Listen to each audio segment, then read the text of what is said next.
انسان اپنے عیبوں پر نگاہ رکھے، اپنی بھلائیوں پر نہ زیادہ نگاہ جمائے، اپنی کوتاہیوں۔ کون شخص ان کا کامل ہے؟ کامل کوئی نہیں، کسی نہ کسی پہلو سے کوئی خامی، کوئی کمی کہیں نہ کہیں تو ہے، اس پر نگاہ جمائے رکھو، تو اس سے یہ ہے کہ تکبر پیدا نہیں ہوگا، تواضع پیدا ہوگا، انسان کے اندر حلم پیدا ہوگا، اور تکبر کا ازالہ اس سے ہوتا ہے انسان اس کائنات کی وسعتوں کا، اس کی پہنائیوں کا ذرا تصور کرے، اس پوری کائنات میں میری حیثیت کیا ہے؟ ایک نقطے کے برابر بھی نہیں، نقطہ بھی بڑی شے ہے، کیا حیثیت ہے ہماری؟ اور اس کے لیے وہ جو میں نے ابھی آپ کو تمثیل سنائی، اِنَّكَ لَن تَخْرِقَ الْأَرْضَ وَلَن تَبْلُغَ الْجِبَالَ طُولًا، کتنا ہی زمین پہ پاؤں پٹک پٹک کر چلو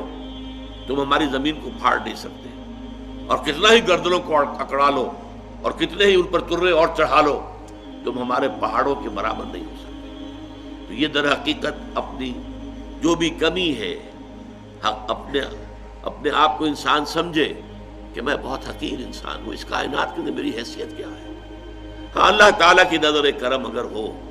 اور اللہ تعالیٰ میری خطاؤں سے درگزر فرمائے تو بہت بڑا کامیابی کا معاملہ ہو جائے گا، ورنہ تو یہ ہے کہ ہر وقت انسان کو ڈرتے رہنا چاہیے، اپنی کوتاہیوں اور کمزوریوں کے اوپر نگاہ رکھنی چاہیے۔ اس سے یہ ہے کہ تکبر ہرگز پیدا نہیں ہوگا، بلکہ اللہ تعالیٰ کی جناب میں عجز اور انکساری جو ہے،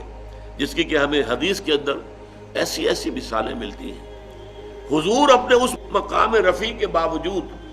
سید المرسلین، حبیب رب العالمین،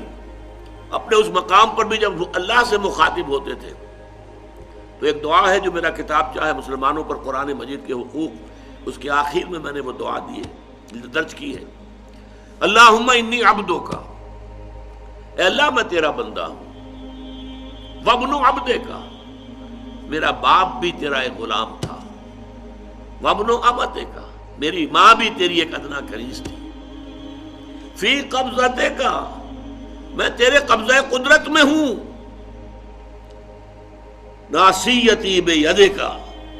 میری پیشانی تیرے ہاتھ میں ہے، جدھر چاہے لے جائے، ماضٍ فی حکمک، اور میرے پورے وجود میں تیرا حکم جاری و ساری ہے، عدل فی قضاؤک، اور میرے بارے میں جو فیصلہ تو کرے وہ عدل پر مبنی ہے۔ یہ انداز محمد الرسول اللہ کا اپنے پروردگار سے تخاطب کرنا۔